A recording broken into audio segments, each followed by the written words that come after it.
इस channel का subscribe करवा के लिए लाल बटन का दबाओ और घंटी पर क्लिक करके मैथिली गीतक आनंद उठाओ।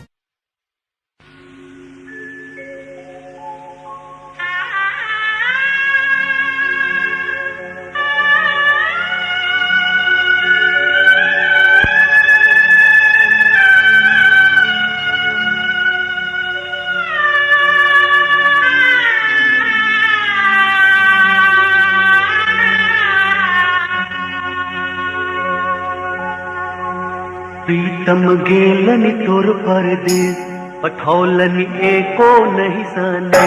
प्रीतम गेलन तोर परदेस पठौलन एको नहीं सने। घर में बैसल छत सजनिया डिबिया बार बार का ए ना बाट तकै छत के डिबिया बार बार का ए ना बाट तकै छत पी के डिबिया बार बार का।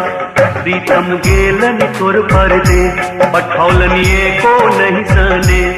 घर में बैसल छत सजनिया डिबिया बार बार का ए ना बाट तकै छत पी के डिबिया बार बार का ए ना बाट तकै छत पी के डिबिया बार बार का।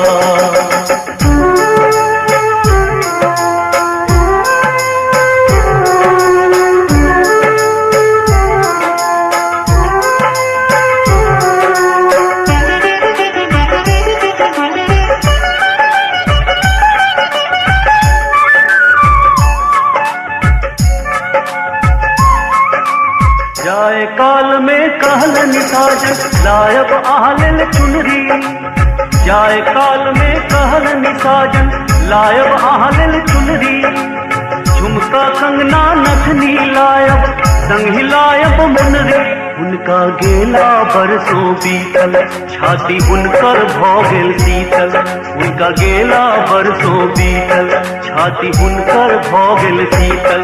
कहियो बाट जोहत सजनिया डिबिया बार बार का ए ना बाट तकै छत पी के डिबिया बार बार का ए ना बाट तकै छत पी के डिबिया बार बार का।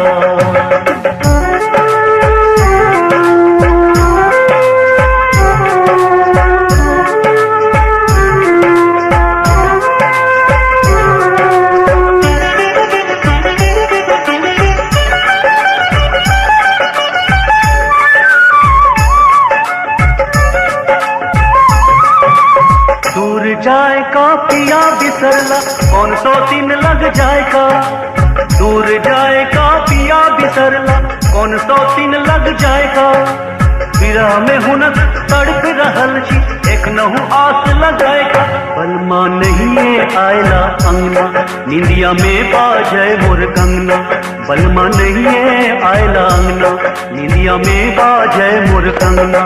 एक पैसी हम पालंग पर डिबिया बार बार का ए ना बाट तकै छत पी के डिबिया बार बार का ए ना बाट तकै छत पी के डिबिया बार बार का।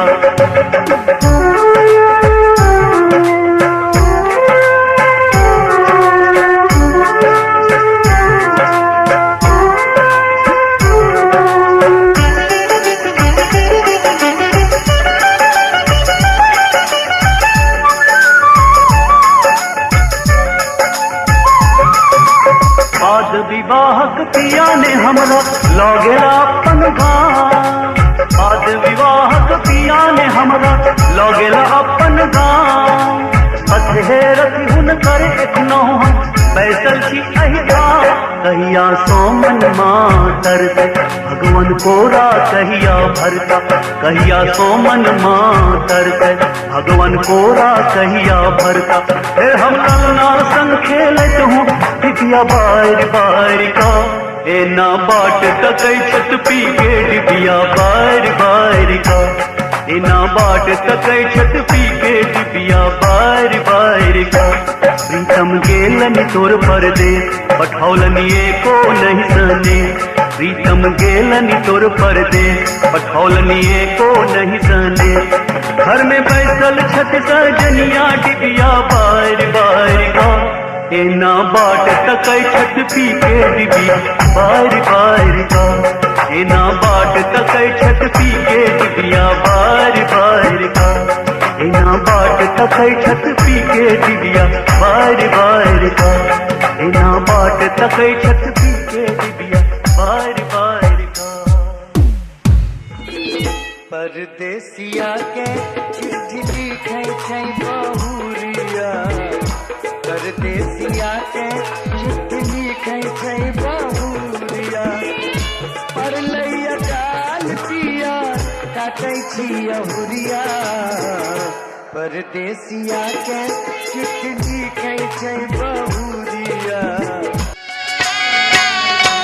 मंगलमय दिन आज है पाहुन छठी आयल, मंगलमय दिन आज है पाहुन छठी आयल, धन धन जागल भाग है मन कमल फुलायल, धन धन जागल भाग है मन कमल फुलायल, मंगलमय दिन आज है पाहुन छठी आयल, मंगलमय दिन आज है पाहुन छठी आयल।